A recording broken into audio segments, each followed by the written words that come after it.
अगर आपको हमारी वीडियो पसंद आए तो उसे लाइक, शेयर और सब्सक्राइब जरूर करें। नमस्कार दोस्तों, मैं श्याम वशिष्ठ और आप देख रहे हैं पीआर खोज। केंद्र और राज्य सरकार की गलत नीतियों के कारण सरकारी विभागों सहित सार्वजनिक परिवहन सेवाएं और सड़क परिवहन उद्योग गंभीर संकट में है, जिसको बचाने के लिए all India road transport workers federation के 16 जुलाई से हिसार में शुरू हो रहे 3 दिवसीय राष्ट्रीय सम्मेलन में राष्ट्रव्यापी आंदोलन की रणनीति बनाई जाएगी। शुक्रवार को all India state government employees federation के अध्यक्ष और सर्व कर्मचारी संघ हरियाणा के प्रदेश अध्यक्ष सुभाष लांबा ने सम्मेलन की तैयारियों को लेकर सोनीपत बस अड्डे पर आयोजित रोडवेज यूनियनों के पदाधिकारियों की बैठक को संबोधित कर रहे थे। बैठक में मौजूद पदाधिकारियों ने तन मन धन से सहयोग कर राष्ट्रीय सम्मेलन को सफल बनाने का संकल्प लिया।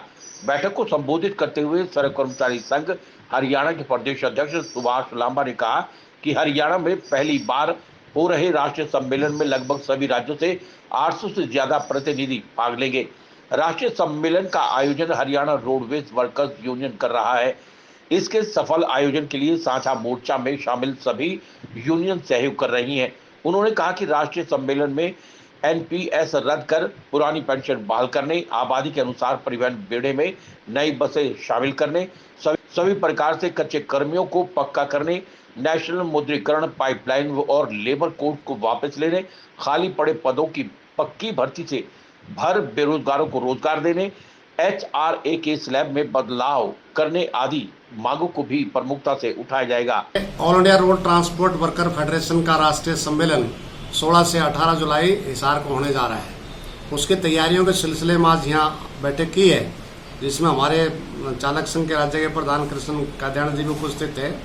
मिनिस्ट्रियल स्टाफ एसोसिएशन से हमारे सरकम जी और इंटक से हमारे चंद्रहास जी और संयुक्त कर्मचारी संघ जो हमारा गुट है उसके डिपो प्रधान संदीप मलिक और संदीप सिंह और नवीन राणा जो हमारे हैं प्रधान यहाँ के अपने मलिक साहब श्रीग्राम मलिक के तमाम साथी उपस्थित थे। तो जहाँ तक ये सम्मेलन का मुद्दा है, जो केंद्र और सरकार की जो नीतियाँ हैं उसके कारण से ये परिवहन सेवाएं या मैं कहूँगा परिवहन सेक्टर पूरी तरीके से बर्बादी के कगार पर है जी। जब ये महकमा खोला नो प्रॉफिट नो लॉस पर जनता को परिवहन सुविधाएं उपलब्ध कराने का काम था, लेकिन आज सरकार इसको प्रॉफिट और लॉस के एंगल से देख रही है।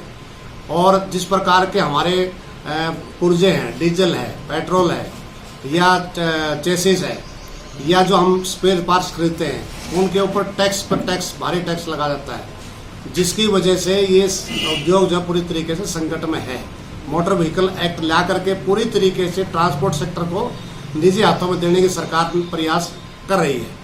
तो इसलिए इसके खिलाफ और पुरानी पेंशन बहाली जो बसें आबादी के हिसाब से चाहिए उन बसें आए, बेरोजगार और रोजगार मिले, और जो 60 लाख पद खाली पड़े हैं देश में, केंद्र में भी राज्य में भी, उनको पक्की भर्ती से भरा जाए। इन तमाम मुद्दों को लेकर के वहाँ राष्ट्रीय सम्मेलन में इनको उठाया जाएगा और केंद्र और राज्य सरकार के खिलाफ एक आंदोलन की रणनीति का ऐलान वहाँ से किया जाएगा। ये मुख्य से मुद्दा है। दूसरा एक इशू और हम आपके सामने रखना चाहते हैं कि हरियाणा सरकार जिस प्रकार से भी फैसला आया है कि हरियाणा कौशल रोजगार निगम के नाम पर कच्ची भर्ती करेंगे, तो हम मांग कर रहे थे कि कच्चे कर्मचारियों को पक्की भरने की नीति बनाओ, लेकिन ये कच्चे कर्मचारियों को भर्ती करने की नीति बना रहे हैं, जिसकी आलोचना हम कर रहे हैं। दूसरा, जो हमारे बच्चे हैं एस्टेट पास कर रखे, बीएड है, जेबीटी हैं, उनको नौकरी नहीं देंगे, लेकिन जो टीचर रिटायर हो गए हैं, इवन देन हरियाणा से बाहर के राज्यों को भी उनको री एम्प्लॉयमेंट देंगे। तो ये बेरोजगार युवाओं के साथ धोखा है। आप बात तो कर रहे हैं कि 4 साल के बाद अग्निवीर जब रिटायर होकर के आएंगे, हरियाणा सरकार उनको नौकरी की गारंटी दे रही है। जो पहले से हमारे एलिजिबल पर्सन है, आप उनकी गारंटी दो ना, उनको भी दो। हम उनकी बात नहीं कर रहे, लेकिन कैसे दोगे जरा ये तो बताएं।